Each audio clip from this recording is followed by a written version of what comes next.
আসসালামু আলাইকুম। আজকের আলোচনার বিষয় ইলেকট্রন বিন্যাস। গত ক্লাসে আমরা সনাতন পদ্ধতিতে ইলেকট্রন বিন্যাস করেছিলাম, আর এখনকার আলোচনার বিষয় আধুনিক পদ্ধতিতে ইলেকট্রন বিন্যাস। গত ক্লাসে আমরা বলেছিলাম যে পরমাণুতে নিউক্লিয়াস থাকে, এটি হলো পরমাণুর নিউক্লিয়াস, যাকে কেন্দ্র করে ইলেকট্রনগুলি ঘোরে। আর এই নিউক্লিয়াসের চারদিকে কতগুলো কক্ষপথ বা শক্তি স্তর থাকে, যেমন এটি হলো প্রথম কক্ষপথ, এটি হলো দ্বিতীয় কক্ষপথ, এটি হলো তৃতীয় কক্ষপথ বা শক্তি স্তর। তাহলে এই কক্ষপথ বা শক্তি স্তরে ইলেকট্রন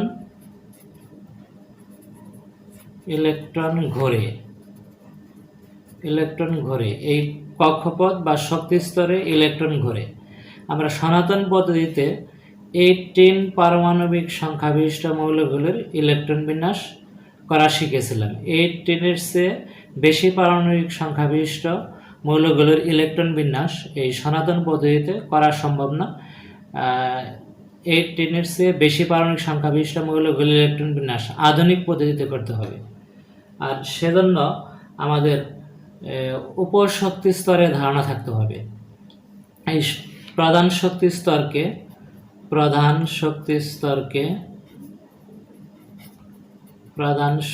স্তরকে আবার কতগুলো উপর শক্তি স্তরে ভাগ করা হয়েছে। উপর শক্তি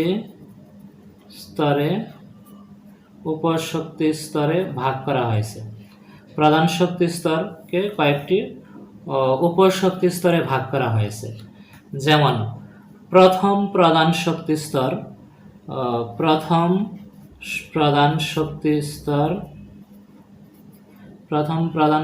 স্তরকে একটি উপর শক্তি স্তরে ভাগ করা হয়েছে, তা হলো এস হলো প্রথম শক্তি স্তরের উপর শক্তি স্তর, সেজন্য এটি 1s দ্বারা প্রকাশ করা হয়। এই 1 দ্বারা প্রথম শক্তি স্তরের এস উপর শক্তি স্তর বোঝায়। আবার দ্বিতীয় শক্তি স্তর উপর শক্তি স্তর দুইটি, একটি হলো এস এবং পি, অপরটি পি। যেহেতু এটি দ্বিতীয় শক্তি স্তরের উপর শক্তি স্তর, তাই এটি হবে 2s আর এটি হবে 2p, অর্থাৎ এই এস দ্বারা এস উপর শক্তি স্তরকে বোঝায় এবং এই 2 দ্বারা দ্বিতীয় শক্তি স্তরে এস উপর শক্তি স্তর বোঝায় এবং 2p দ্বারা দ্বিতীয় শক্তি স্তরের পি উপর শক্তি স্তর বোঝায়। অনুরূপভাবে তৃতীয় শক্তি স্তরের উপর শক্তি স্তর হলো 3টি, একটি হলো এস, অপরটি পি এবং আরেকটি হলো ডি, এস পি ডি। যেহেতু এটি তৃতীয় শক্তি স্তর উপর শক্তি স্তর, তাহলে এটি হবে 3s, এটি হবে 3p আর এটি হবে 3d, অর্থাৎ এই 3d দ্বারা তৃতীয় শক্তি স্তরের ডি উপর শক্তি স্তর বোঝায়।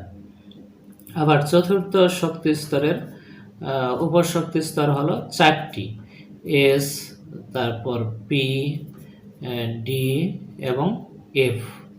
যেহেতু এটি চতুর্থ শক্তি স্তর উপর শক্তি স্তর, তাহলে এটি হবে 4s, 4p, 4d এবং 4f।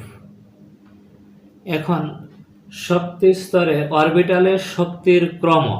অরবিটালে সবসময় ইলেকট্রন প্রথমে প্রবেশ করে নিম্ন শক্তির অরবিটাল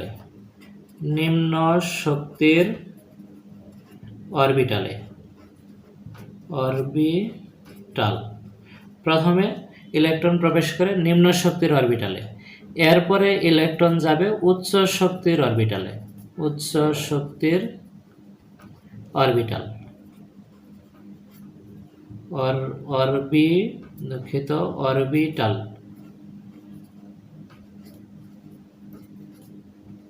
প্রথমে ইলেকট্রন নিম্ন শক্তির অরবিটালে প্রবেশ করবে, এরপরে উচ্চ শক্তির অরবিটালে পর্যায়ক্রমে প্রবেশ করবে।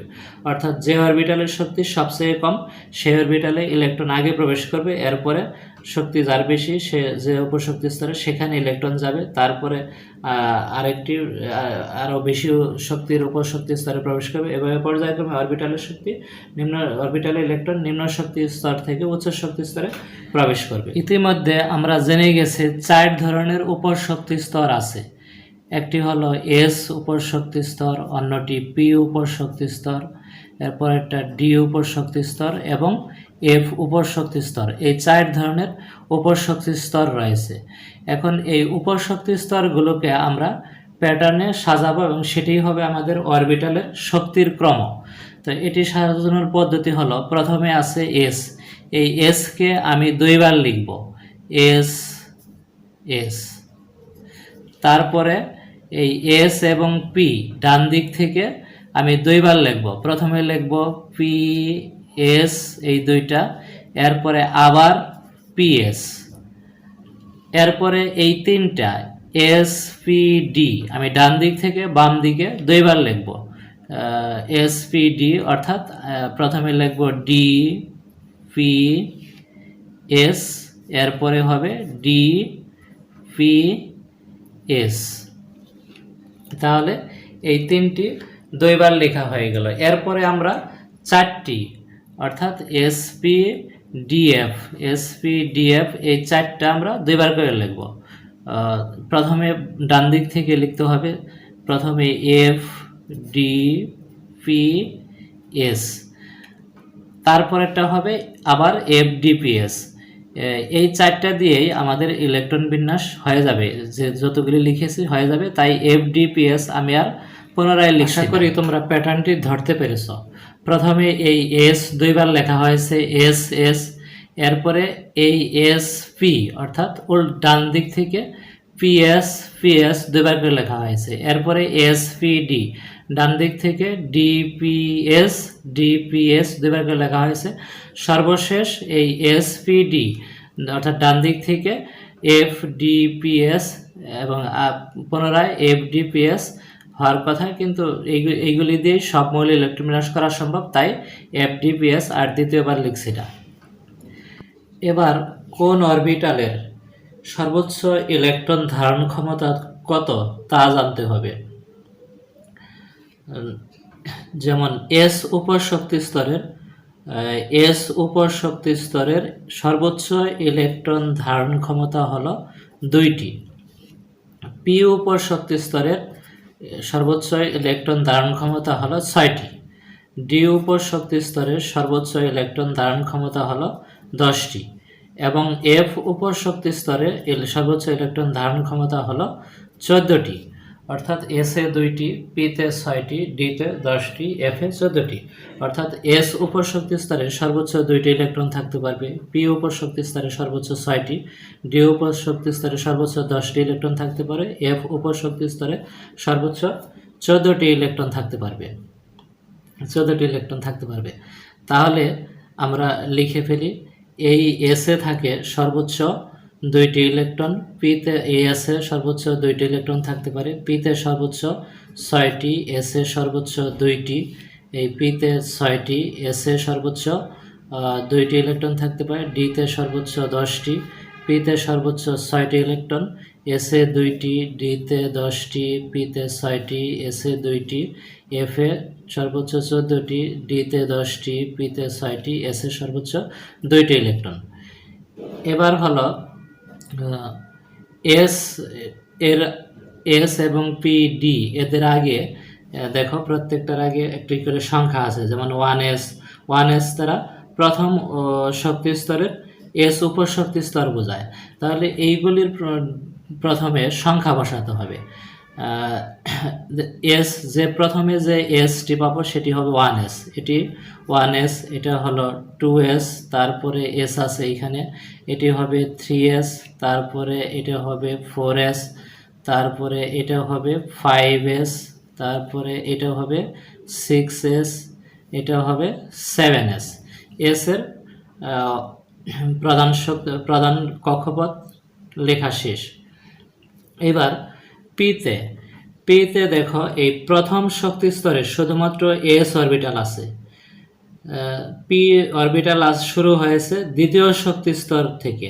অর্থাৎ প্রথম শক্তি স্তরে sp অরবিটাল নেই। কেউ যদি 1p লেখে তাহলে এটি ভুল হবে, কারণ এই 1 নাম্বার কক্ষপথে শুধু s উপশক্তি স্তর আছে বা s অরবিটাল আছে, p অরবিটাল নেই, তাহলে 1p লেখা যাবে না। অর্থাৎ p শুরু করতে হবে 2 থেকে। তাহলে আমাদের প্রথমে p আছে, এখানে এর বামে এখানে 2 লিখব, এটা হবে 2p, এটা এখানে p আছে, এটি হবে 3p, তারপরে এটা হবে 4p, তারপরে p আছে এখানে 5p, এরপরে p আছে এখানে 6p, এরপরে p এর পরে d। দেখো d উপশক্তি স্তর বা d অরবিটাল শুরু হয়েছে 3 নাম্বার কক্ষপথ থেকে। 3 নাম্বার কক্ষপথে d অরবিটাল আছে, এই 2 নাম্বার কক্ষপথে d অরবিটাল নেই, 1 নাম্বার কক্ষপথে d অরবিটাল নাই। কাজেই আমরা ইচ্ছে করলেই 1d বা 2d লিখতে পারবো না, দুটিই ভুল, কারণ 1 নাম্বার কক্ষপথে d অরবিটাল নেই, 2 নাম্বার কক্ষপথেও d অরবিটাল নেই। d অরবিটাল আছে 3 নাম্বার কক্ষপথ থেকে শুরু হয়েছে। সুতরাং প্রথম যে d আছে সেটি হবে তোমার 3d। প্রথম d আছে কোথায়? এখানে, তাহলে এটি হবে 3d।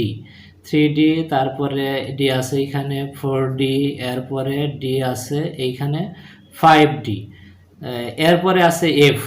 দেখো f শুরু হয়েছে, f উপশক্তি স্তর শুরু হয়েছে চতুর্থ কক্ষপথ থেকে।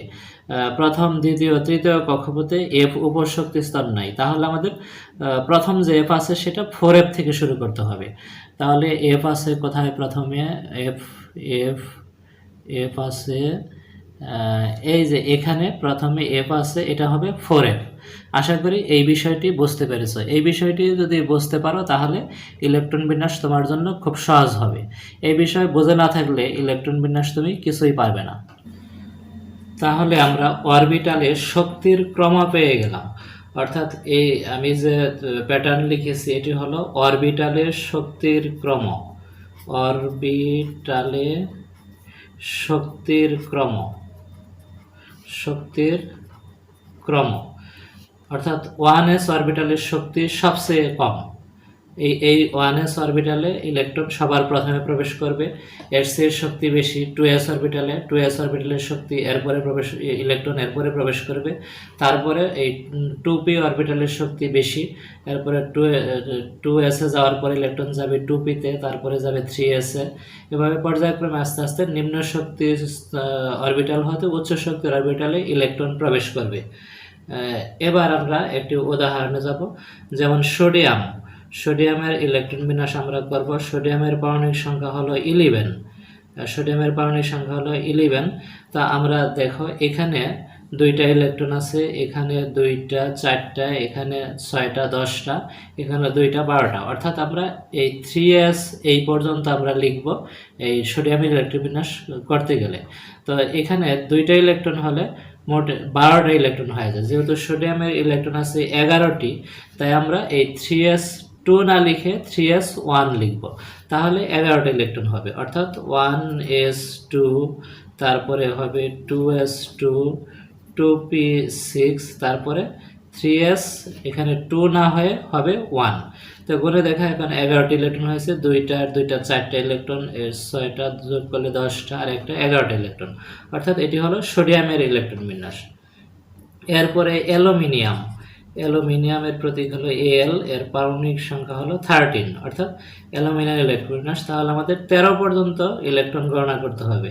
2 আর 2 আর 4 আর 6 10 12, এই 3p পর্যন্ত আমাদের যেতে হবে। এই পর্যন্ত 12 আর 3p তে এখানে 1 লিখতে হবে, তাহলে 13টা ইলেকট্রন হবে। অর্থাৎ প্রথমে ইলেকট্রন 1s2 তে যাবে, এরপরে 2s2, তারপরে লিখব 2p6, এরপরে 3s2, এই পর্যন্ত 12টা হয়েছে। তারপরে 3p6 না হয়ে 3p1 হবে, 3p1, অর্থাৎ 13টা ইলেকট্রন আমাদের হয়ে গেছে। এরপরে আসো পটাশিয়ামের প্রতীক হলো K, এর পারমাণবিক সংখ্যা হলো 19। এভাবে ব্র্যাকেট দিয়েও লেখা হয় বা পাশে একটু নিচে এভাবেও লেখা হয়। তো পটাশিয়াম 19, তাহলে 19টা ইলেকট্রন আছে কোন পর্যন্ত গণনা করে দেই? এই পর্যন্ত 10টা, 12টা, আর 6টা, 18টা। 4s2 এই পর্যন্ত মোট 20টা ইলেকট্রন আছে। তাহলে আমরা 4s এই পর্যন্ত লিখে যেহেতু 20টা হয়ে যায় 2 লিখলে, তাহলে 4s1 হবে। তাহলে আমাদের পটাশিয়াম ইলেকট্রন বিন্যাস আমরা পেয়ে যাব। তাহলে প্রথমে আছে 1s2, তারপরে 2s2, 2s2, এরপরে 2p6, তারপরে আছে 3s2, 3s2, 3s2, তারপরে আছে 3p6, 3p6, এরপরে 4s1। অর্থাৎ এটি হলো আমাদের পটাশিয়ামের ইলেকট্রন বিন্যাস। তো গণনা করে দেখি, 2 আর 2 4, 6 10 12 18 19টা ইলেকট্রন হয়ে গেছে। এরপরে আমরা আরেকটা উদাহরণ দেব, ক্যালসিয়াম। ক্যালসিয়াম Ca, এর পারমাণবিক সংখ্যা হলো 20, এর ইলেকট্রন বিন্যাস আমরা করব। তো 20টা ইলেকট্রন আছে এই পর্যন্ত, 10টা 12টা 18টা এই পর্যন্ত, 4s2 এই পর্যন্ত 20টা ইলেকট্রন। তাহলে আমরা 4s2 এই পর্যন্ত লিখব, অর্থাৎ 1s2, 2s2, 2p6, এরপরে আছে 3s2, তারপরে 3p6, এরপরে 4s2 এই পর্যন্ত 20টা ইলেকট্রন। 4টা আর 6টা 10টা 12টা আর 6টা 18টা 19টা 20টা ইলেকট্রন হয়ে গেছে। এরপরে আমরা আয়রনের ইলেকট্রন বিন্যাস করব। আয়রনের পারমাণবিক সংখ্যা হলো 26। আয়রন Fe দ্বারা প্রকাশ করা হয়ে থাকে, এর প্রতীক হলো Fe। পারমাণবিক সংখ্যা হলো 26, অর্থাৎ আয়রনের একটা পরমাণুতে 26টা প্রোটন আছে, 26টা ইলেকট্রন আছে। তাহলে আমাদের 26 পর্যন্ত গণনা করতে হবে। 2 আর 2 4 আর 6 10 12 18 20, এই পর্যন্ত নিলে পরে 3D এই পর্যন্ত নিলে 30টা হয়ে যাবে। তাহলে আমাদের নিতে হবে 26টা ইলেকট্রন। তাহলে অবশ্যই এই পর্যন্ত যেহেতু 20টা, তাহলে 3D10 না হয় 3D6 হবে, এখানে হবে 3D6, অর্থাৎ আমরা এই পর্যন্ত লিখব। তাহলে 1s2, তারপরে আছে 2s2, 2s2, তারপরে আছে 2p6, তারপরে আছে 3s2, এরপরে 3p6, তারপরে আছে 4s2,